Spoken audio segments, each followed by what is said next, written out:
First night room. రాష్ట్రంలో దొరికే అన్ని రకాల పూలని తెచ్చి ఆ రూమ్ మొత్తం అలంకరిస్తారు. అక్కడ ఉన్న వాళ్ళంతా విచిత్రంగా చూస్తున్నారు ఆ గదిని. మామూలోడు కాదు ఈ రాక్షసుడు. తన నెల జీతం మొత్తం పెట్టి ఫస్ట్ నైట్ రూమ్ని డెకరేట్ చేయించాడు అంటే ఈ రాత్రికి పిల్లని బతకనిచ్చేవాడిలా లేడు.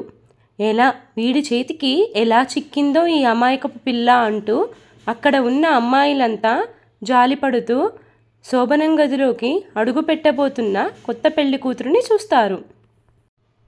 ఏం పాపం చేసుకుందో కానీ వీడి చేతికి చిక్కింది. ఆమెను రెడీ చేయడం అయ్యాక, మేడం ఒకసారి మీ లుక్ చూసుకోండి ఓకేనా అని అడిగింది పార్లర్ లేడీ. ఆమె తల ఎత్తకుండా బానే ఉంది అని చెప్తుంది. ఓకే మేడం, మీకు అంతా ఓకే కదా, మళ్ళీ ఒకసారి చూసుకోండి, ఏదైనా తేడా ఉంటే మళ్ళీ సార్ ఊరుకోరు, వాళ్ళని ఎందుకు ఇబ్బంది పెట్టడం అని అద్దంలో తనని చూసుకుంది. అప్పుడే అటుగా వచ్చిన బామ్మ పెళ్లి కూతురుని అద్దంలో చూస్తూ లేని చందమామ అంటారే కానీ ఇప్పటి వరకు చూడలేదు, ఈ పెళ్లి కూతురుని చూస్తే అర్థమవుతుందని బామ్మ ఆమెకు దిష్టి తీస్తూ మెటికలు విరుస్తుంది. తనని అలా ఆకాశంలోకి ఎత్తేస్తుంటే తన పెదవుల్లో చిరునవ్వు వచ్చి చేరుతుంది. ఆమె సిగ్గును చూసి నీ మొగుడు పరిస్థితి ఏంటో అనుకుంటూ మళ్ళీ మెటికలు విరుస్తుంటే వచ్చిన నవ్వు మాయమవుతుంది. బామ్మగారు, మేడంని బానే రెడీ చేశాముగా, ఇంకా మేము వెళ్ళొచ్చా అని అడుగుతారు ఆ అమ్మాయిలు. వెళ్ళండి తల్లి అంటుంది. ఇద్దరికీ బాయ్ చెప్పి ఆ లేడీస్ వెళ్ళిపోతారు. బామ్మ ఆమెకి దిష్టి చుక్క పెట్టి, ఇంకా నేను వెళుతున్నా తల్లి, నా ట్రైన్ ఈరోజు రాత్రికే బుక్ అయింది అని చెబుతుంది. మనవడి నిజస్వరూపం ఎక్కడ బయటపడుతుందో అని బామ్మకి టికెట్ ఇచ్చి ఊరికి పంపిస్తున్న తన భర్తని గుర్తు తెచ్చుకోగానే విరక్తి వచ్చి చేరుతుంది. పెళ్లి కూతురికి ఆమె దగ్గర ఉన్న గోల్డ్ చైన్ మెడలో వేసి నిండు నూరేళ్ళు ఆ పాపలతో చల్లగా ఉండు తల్లి అని దీవిస్తుంది. సరేమ్మా, నేను వెళ్ళి వస్తాను, నా మనవడు నువ్వు ఇద్దరూ జాగ్రత్త, మంచి వార్త చెప్పారనుకో అప్పుడు మళ్ళీ వచ్చేస్తాను. బామ్మ వెళుతున్నా అనేసరికి ఏడుస్తుంది. ఇప్పటి వరకు బానే ఉండి సడన్గా ఏడ్చేసరికి ఏమైంది తల్లి, ఎందుకు ఏడుస్తున్నావు? బామ్మ నువ్వు ఉండొచ్చుగా, మీ తాతయ్యకి ఒంట్లో బాలేదు, చుట్టాలింటి దగ్గర వదిలి వచ్చాను, మనవడి పెళ్ళని, ఎంతకాలం ఉంచుకుంటారు వాళ్ళైనా, ఏడవకు, ముందు కళ్ళు తుడుచుకో అని గద్దింపుగా చెబుతుంది. ఆ అమ్మాయి తన కన్నీళ్లను తుడుచుకొని, జాగ్రత్త బామ్మ, వెళ్ళాక ఫోన్ చెయ్యి. అలానే అమ్మా, మీరు జాగ్రత్త, వీలు చూసుకొని ఇద్దరూ సెలవు పెట్టి ఒకసారి ఊరికి వస్తే మీ తాతగారు కూడా మిమ్మల్ని చూస్తారు. అలాగే బామ్మ, ఆయనకి చెప్పండి. వీడెక్కడికి వెళ్ళాడసలు, ఇంకో గంటలో ముహూర్తం పెట్టుకొని. ఏమ్మా, నేను ఫోన్ చేసి వాడికి చెప్తాను, వెళ్ళొస్తాను అని చెప్పి నుదుటి మీద ముద్దు పెడుతుంది. పద, నిన్ను కారెక్కిస్తాను అని లేస్తుంటే, వద్దు, అందరూ చూస్తే నీకు దిష్టి తగులుతుంది, నేను వెళతాను అంటూ బామ్మ తన బ్యాగ్ తీసుకొని ఎక్కి రైల్వే స్టేషన్కి వెళ్ళిపోతుంది. ఉన్న ఒక్కతోడు కూడా వెళ్ళిపోయింది. ఇక్కడ ఉన్న ఇంకొంతమంది బంధువులు చుట్టుపక్కల వారు నన్ను గదిలోకి పంపి వెళ్ళిపోతారు. ఎప్పుడు చూసినా వాడికి ఒకటే కోరిక, అమ్మాయిలతో పడుకోవడం. ఈ రోజు నుండి స్టేషన్లో అదే పని, ఇంటికి వచ్చాక నాతో కూడా అదే పని, నన్ను చంపుకు తినడానికి పెళ్లి చేసుకున్నాడు అని ఏడుస్తుంది. పబ్లో అందరూ చాలా పోష్గా రెడీ అయ్యి డ్రింక్ చేస్తూ తూలుతూ డ్యాన్స్ చేస్తూ ఉన్నారు. కానీ ఒక్కడు మాత్రం తెల్ల పంచ షర్ట్ వేసుకొని ఒక సైడ్ కూర్చొని ఫుల్గా తాగుతున్నాడు. ఆ పబ్కి వచ్చిన వారిలో ఒకతను కళ్ళు నులుముకుంటూ అతన్నే చూస్తున్నాడు. అతనికి అడ్డుగా ఉన్న వాళ్ళని చూస్తూ ఎక్స్క్యూజ్ మీ బాస్, తప్పుకోండి అని చెప్పి అందరినీ తప్పించుకొని ఆ వ్యక్తిని చేరతాడు. అతన్నే విచిత్రంగా చూస్తూ తన ఎదురుగా ఉన్న చైర్లో సిట్ అవుతాడు. హలో బాస్, ఏంటిది, మీ అవతారం చాలా విచిత్రంగా ఉంది. ఇక్కడ ఉన్న వాళ్ళంతా, అంటే నాతో సహా చినిగిన జీన్స్ వేసుకుని డ్యాన్స్ వేస్తుంటే నువ్వేంటి శోభనం పెళ్లి కొడుకులా రెడీ అయ్యి వచ్చావు? ఇక్కడే ఎవరో ఒక అమ్మాయిని సెట్ చేసుకొని పెళ్లి కాకముందే ఫస్ట్ నైట్ చేసుకుందాం అనుకున్నావా అని గట్టిగా నవ్వుతాడు. బార్ కౌంటర్ దగ్గర ఉన్న అందరూ ఆ మాటలు విని అతని నవ్వుతో జతకడతారు. అందరూ ఆ పెళ్లి కొడుకుని వెక్కిరింతగా చూస్తుంటే కోపంగా అతన్ని కామెంట్ చేసిన వాడిని చూస్తాడు. అబ్బో, ఆ చూపేంటి, భయపడతాను అనుకున్నావా అని మళ్ళీ నవ్వుతాడు. అతను రెచ్చగొడుతుంటే ఆ పెళ్లి కొడుకులో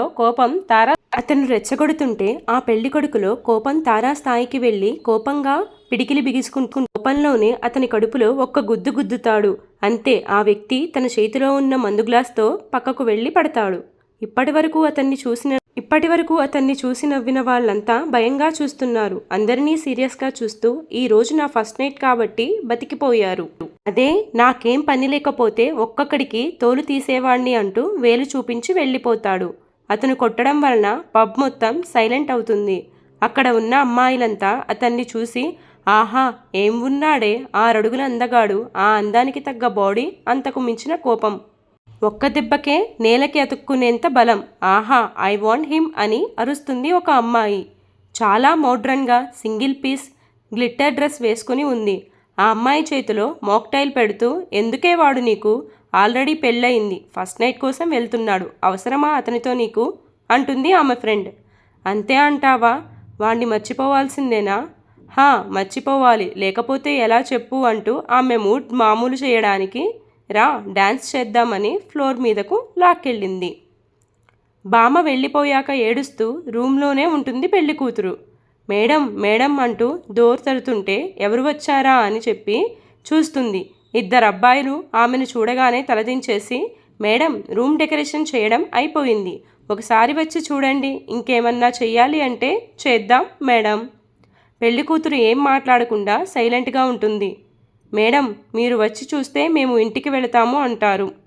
ఏం డెకరేషనో ఏంటో నా ప్రాణానికి వచ్చింది అనుకుంటూ రూమ్ చూడడానికి వెళుతుంది.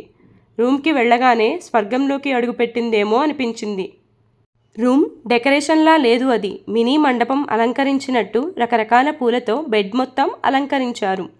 రూమ్ మొత్తం కూడా పర్ఫ్యూమ్ స్మెల్తో మత్తు ఎక్కిస్తుంది. చుట్టూ క్యాండిల్స్, మినీ టేబుల్ మీద స్వీట్స్, ఒకవైపు డ్రింక్స్ ఉన్నాయి. ఆ ముందు బాటిళ్లను చూసి ఛీ ఈరోజు కూడా డ్రింక్ చేయాలా అని తిట్టుకుంది అతన్ని. మేడం డెకరేషన్ నచ్చిందా అని అడుగుతారు. హా అని తల ఊపుతుంది. వాళ్ళు ఓకే మేడం అని చెప్పి వెళ్ళిపోతారు. ఆ రూమ్ని చూసి ఏడవాలో నవ్వాలో అర్థం అవ్వక అలానే చూస్తూ నిలబడుతుంది. పెళ్ళికొడుకు ఫుల్గా తాగి లోపలికి వస్తాడు. అమ్మలక్కలు అంతా ముచ్చట పెట్టడం చూసి బీర్ని ఒక చేతితో పట్టుకొని ఇంకో చేత్తో పంచని పైకి ఎత్తి కట్టుకొని హే మీరు ఇంకా వెళ్ళలేదా అంటూ ఆ సీసాని కింద పడేస్తాడు. ఆ సీసా పగలగానే అందులోని మందు చింది వాళ్ళందరి మీద పడుతుంది. అందరూ వాణ్ణి తిట్టుకుంటూ ఛీ పెద్ద చిన్న అని కూడా తేడా లేకుండా మన ముందే బీర్ బాటిల్స్ పగలగొట్టుకుంటూ అందరూ ఆ పెళ్లి కొడుకుని తిట్టుకుంటూ వెళ్ళిపోతారు. ఆ వ్యక్తి పంచ పైకి కట్టుకుని ఒసే పెళ్ళామా వస్తున్నా అని చెప్పి డోర్ తీసి లోపలికి వెళ్ళాడు. బెడ్ని చూస్తూ నుంచున్న ఆమెను చూసి వెనక నుండి గట్టిగా హత్తుకొని ఇంకా ఆగలేను అంటూ ఆమె చీర తీసి ఆమెను బలవంతంగా మళ్ళీ అనుభవిస్తాడు. ఎలా ఉంది న్యూ స్టోరీ, నచ్చిందా? కంటికి రెప్పలా కాపాడుకునే భర్తే రాక్షసుడైతే ఆమె పరిస్థితి ఏమిటి? For more updates do follow me. Story continuous. తెలిసి తెలియక ఏమైనా మిస్టేక్స్గా మాట్లాడి ఉంటే ప్లీజ్ ఈ ఒక్కసారికి ఎరేజ్ చేసేసుకోండి. ఎందుకంటే స్టార్టింగ్ కదా, కొంచెంగా తప్పులు వస్తూ ఉన్నాయి. మళ్ళీ దాన్ని ఎడిట్ చేయడానికి చాలా ట్రై చేస్తూనే ఉన్నాను. బట్ ఎక్కడొక్కక్కడ కొంచెం అయితే మిస్టేక్స్ అయ్యి ఉంటుంది. నా మొదటి స్టోరీ అండి యూట్యూబ్లో అప్లోడ్ చేసేది. దీని టైటిల్ వచ్చేసి రాక్షస ప్రేమ. ఈ ప్రేమ ఎలా ఉంటుందో ముందు ముందు మీరే చూడండి. చాలా రకాలైన ట్విస్ట్లు అయితే ఉంటాయి ఇందులో. ఇంకా అప్డేట్స్ కావాలి అనుకుంటే ప్లీజ్ ఫాలో మై పేజ్ అండి. Please support me. Thank you so much all.